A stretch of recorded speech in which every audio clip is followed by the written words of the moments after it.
Now, I know a lot of Dallas Mavericks fans are probably really upset about losing Jalen Brunson.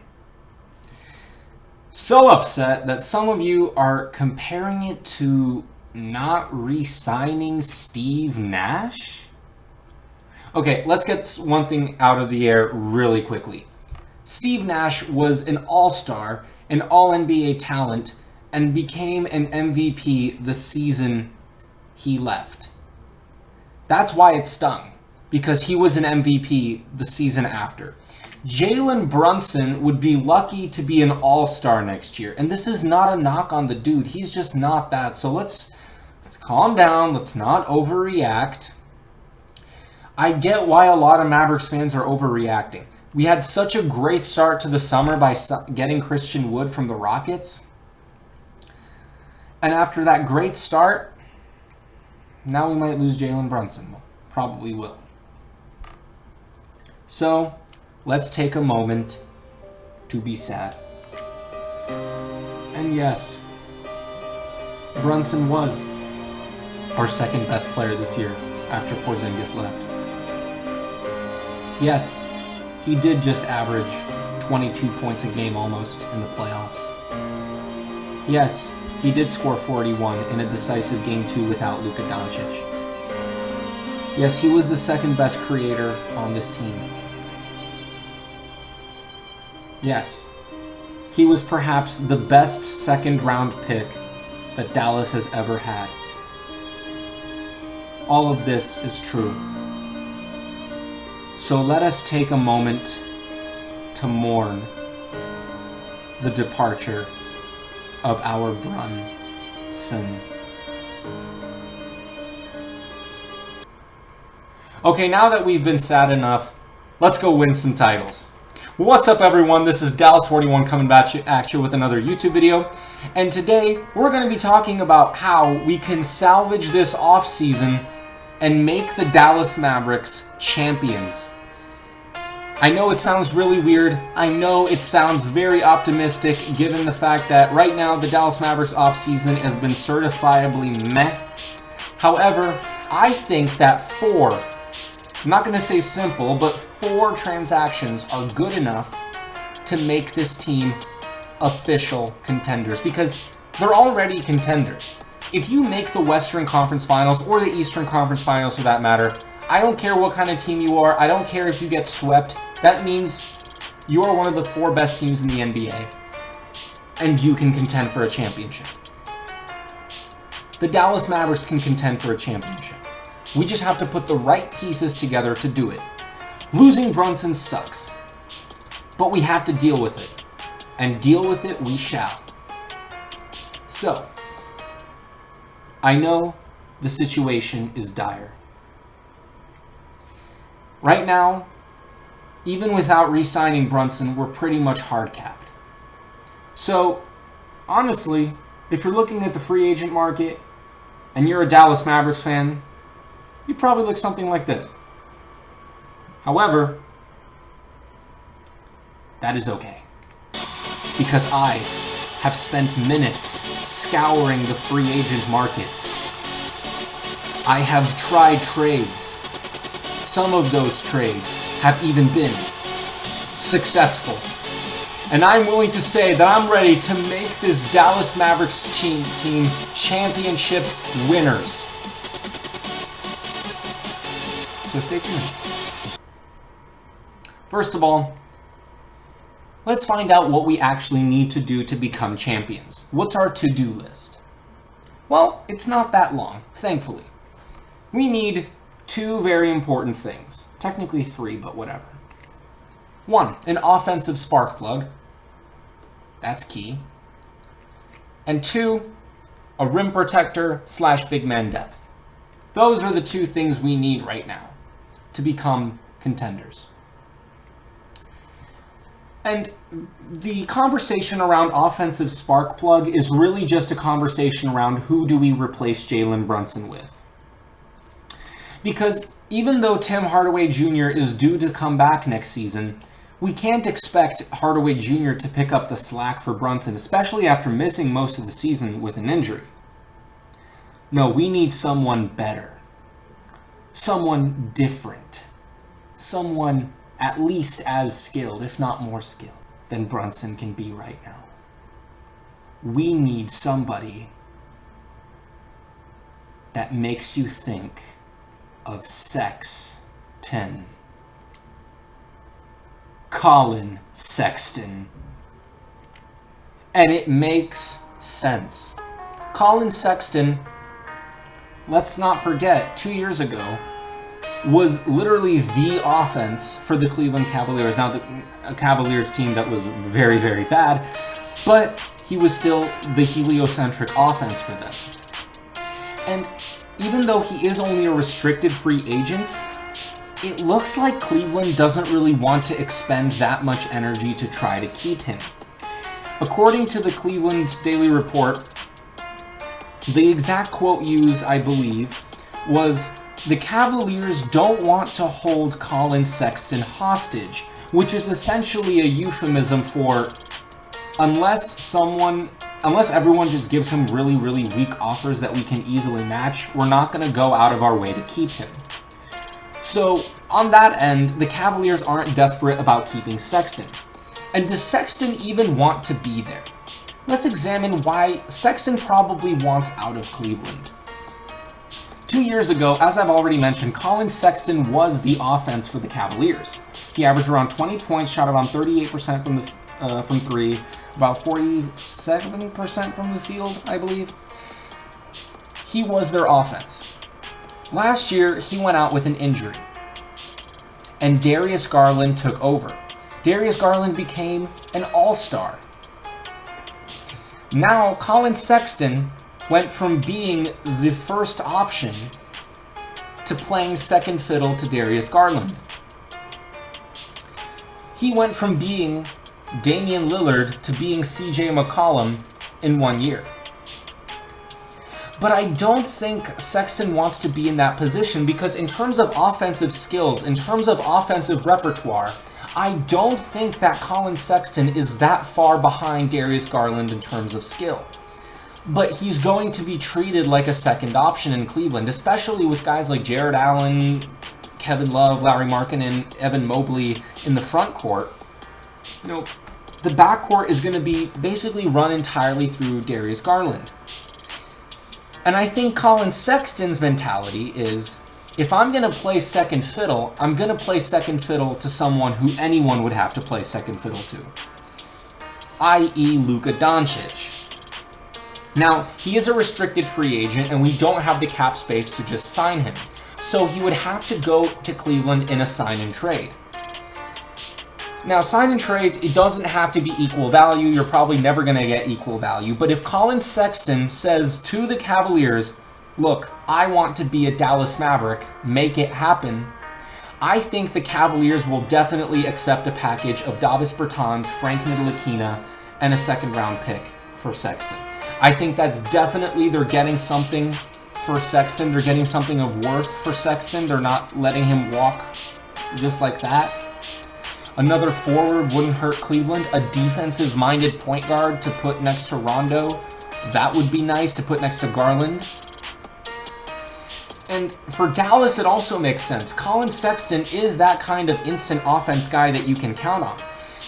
His 38% from three is kind of misleading because he was creating a lot of his own shots. There was no one to create shots for him. With Luka Doncic, he's going to get those touches. He's going to just stand there, catch threes, shoot threes. And in terms of defense, you're not really losing anything. Because, yes, Sexton is not hailed as a great defender. However, neither was Brunson. So let's not act as if, oh, the fact that he's not an elite defender, that means that we shouldn't go for him. Because neither was Brunson, and we were perfectly fine with him. So there's where I think Sexton comes in. That's how I think he can come in. And I think that's why he'll be a great fit next to Luka Doncic. Now let's address some of the other issues. The fact that this man, Kevon Looney, looked like a prime Karl Malone in the playoffs against the Dallas Mavericks. Now, for those of you who say that I'm exaggerating, you're right, but shut up.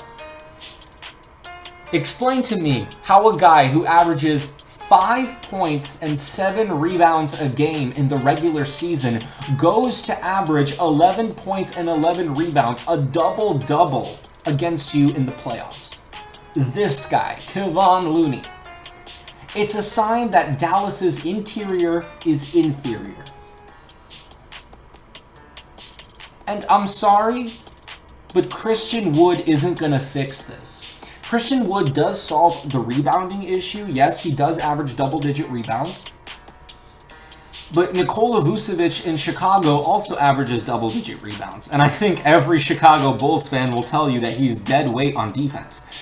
A similar sort of situation with Christian Wood. Now, Christian Wood is athletic, and I do believe that Jason Kidd can unlock something from his defense, but you can't just expect a guy who used to be considered a borderline liability on that end of the floor. You can't just magically ask him to transpire into something above average of a defender.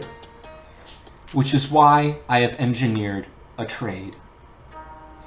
With the Dallas Mavericks receiving Jakob Poeltl and Jock Landale for salary purposes, and the San Antonio Spurs receiving Dwight Powell, Josh Green, a 2025 first-round pick, and a 2024 second-round pick. Look, Poeltl isn't a big name, but look at your team, look at your pieces. We're not going to make a big trade without completely screwing ourselves over. We don't have the money to sign someone in free agency, so we got to work with what we got. And even though Poeltl isn't a big name, I think he's exactly what this Dallas Mavericks team needs. Poeltl has quietly become one of the best rim protectors in the NBA while he's in San Antonio, averaging around 2 blocks a game. On offense, Poeltl is one of the most efficient and most productive pick-and-roll guys in the league. And that was with DeJounte Murray, and I'm not knocking DeJounte Murray. DeJounte Murray is a good playmaker, but Luka Doncic is the best playmaker. Imagine Luka Doncic paired with the most productive pick-and-roll guy in the NBA. That's amazing on offense. Also consider the fact that even though it's not on many attempts, I believe it's something like 44 attempts this year, Jakob Poeltl shot 37.6% on his three-point attempts this year. Now, the sample size is very, very small, so I'm not willing to say that he's a floor spacer just yet. But if he can continue to develop that three-point shot and space the floor on offense, it's not like he needs to because of, guys we have that can hit the three. Luka, Finney Smith, Wood can hit the three really well. So it's not like we need Jakob Poeltl to be a floor spacer, but if he can do that, even better. Even better. And San Antonio could be interested in this deal. You're still getting a center. You're still going to have Dwight Powell, a young energy bunny. Not really young anymore, but he's still an energy bunny. Josh Green is an enticing piece that you can develop, and I don't like giving him away because we saw flashes of good stuff from him this year, but we need a young piece and picks to motivate the Spurs to do this. And Jock Landale is some center I didn't even bother researching because I threw him in for salary matching purposes. But point is, Poeltl has the power to help us. Now, let's talk about depth. The Golden State Warriors were NBA champions this year. It's because they have a deep team. This was exemplified in Game 5, I think, against the Boston Celtics. Stephen Curry had probably one of the worst games he could have in his finals career. He scored 12 points. But the Warriors ended up winning the game because guys like Klay Thompson, Andrew Wiggins, they stepped up. Jordan Poole stepped up. That's the benefit of having a deep, connected roster. And I think that's what Dallas needs because Dallas virtually screwed themselves over at big man. And I love Maxi Kleber, but I really, really don't like the idea of playing Maxi Kleber at the 5 for extended periods of time. But if you look at our cap space, we're kind of screwed. Like, we have basically no cap. We're basically hard cap. So that means the only money we have to work with is the taxpayer mid-level exception and veteran minimums. Which is why I propose we offer the taxpayer mid-level exception to Nicholas Batum for the following reasons. Now, Nicholas Batum is still a very valuable player, but in Los Angeles, I don't know how willing they will be to keep him. Yes, you can never really have enough 3-and-D guys, but if there was ever a team that has enough 3-and-D guys, it would be the Clippers. I mean, look at your pieces. Kawhi Leonard, Paul George, Norman Powell, Robert Covington, Marcus Morris Sr. Like, do they really need Batum? Where would Batum's talents be best utilized? Batum is still a very good shooter, and that's all you really need from him on offense, especially on the Dallas Mavericks. If he can knock down a three-point shot, he can be in our offense. We don't need him to create anything massive on the offensive end. And on defense, Batum is still a very reliable defender. Even as he gets up there in age, Batum is still a stout and reliable defender. And anything to take defensive pressure off of Reggie Bullock and Dorian Finney-Smith, I think that would be great for the Dallas Mavericks. Because we saw that adding Josh Richardson a couple years ago as a defensive stopper, his offense made him unplayable and made Dorian Finney-Smith do everything on defense. Last year was a little better because we had Reggie Bullock and Finney-Smith, but at the same time, Bullock and Finney-Smith are just not enough to guard literally every best player. Like, we would need more help on defense. So I think someone to help alleviate defensive pressure whilst also knocking down shots and being efficient on offense would definitely help the Mavericks. And I think the mid-level exception is enough money to entice him away, because I think lots of teams are only going to be willing to offer him veteran minimum deals. So I think Nicholas Batum, chance to play with Luka, it's enticing for sure. The problem of big man depth, I think, is solved by signing Serge Ibaka to a veteran minimum. Now, even though Ibaka's value is at an all-time low, he spent a lot of time injured this year. He bounced from the Clippers to the Bucks. The Clippers traded him for no reason. I don't know why they did it, but they did it. Here's the thing. Ibaka is still a good player. Yeah, he had a rough year, but I think Ibaka is still quite valuable as a player. He has a good array of post skills. He can bang down there in the post. He's got a good set of hooks and fades and everything like that. Ibaka is a stout rim protector. He's not going to be, guarding guys on the perimeter as much anymore. But if you just need someone to come off the bench for Poeltl and Wood at the center spot, I think you could do a lot worse than Serge Ibaka. And also, considering the fact that Ibaka can knock down a three-point shot, I think that makes him even more enticing to this offense. And if you can get all of this for the veteran minimum, I think that's great. If you're a Dallas Mavericks fan, if you're a Dallas Mavericks organization member, that's great. So, Mavericks fans, imagine this. The starting lineup in 2023. Point guard, Luka Doncic. Collin Sexton at shooting guard. Dorian Finney-Smith at small forward. Christian Wood at the power forward. Jakob Poeltl at center. Off the bench, Spencer Dinwiddie at point guard. Tim Hardaway Jr. Reggie Bullock. Nicholas Batum. Maxi Kleber. And Serge Ibaka. That sounds like a championship team to me. I don't know about you, but that sounds like a championship team to me. It covers all your bases. You got scorers, you got playmakers, you got rebounders, you got rim protectors, you got perimeter defenders, you have shooters. You have everyone that you could possibly want on your team. You just got to go out and do it now. And what I think the Mavericks really want to avoid is becoming last year's Hawks. Because if you look at the 2021 Atlanta Hawks, they made the Eastern Conference Finals. But they didn't build on that. And last year, the Hawks fizzled out in the first round of the playoffs. They got gentlemen swept by the Heat. They wasted a year of Trae Young, Atlanta did. I don't want the Dallas Mavericks to waste a second of Luka Doncic, because Luka Doncic is a loyal guy for sure, but you want to put winners around him. He wants to win. It's clear. He's a winner. And I think that these transactions, these deals, will put us in the step closer to winning. Because here's the thing. we need to keep building. We can't let the fact that we lost Jalen Brunson define our offseason. We can't just be the team that lost Brunson. We need to accept the fact that Brunson is gone and there's nothing much we can do about it and work to make our team better. And I think these transactions do that. I think we might not pull all of them off. Hell, I don't think we will in real life. It would be great if we did. But even if we don't, getting any one of these contracts done, it fills a need. And if we're talking about filling needs, that's what you can do.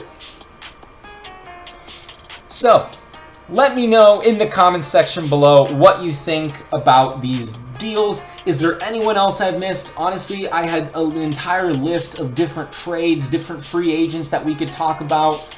You know, let me know your thoughts in the comments. Maybe I missed someone. I covered everyone that I think could come to the Mavericks under a mid-level exception or a veteran minimum or something like that.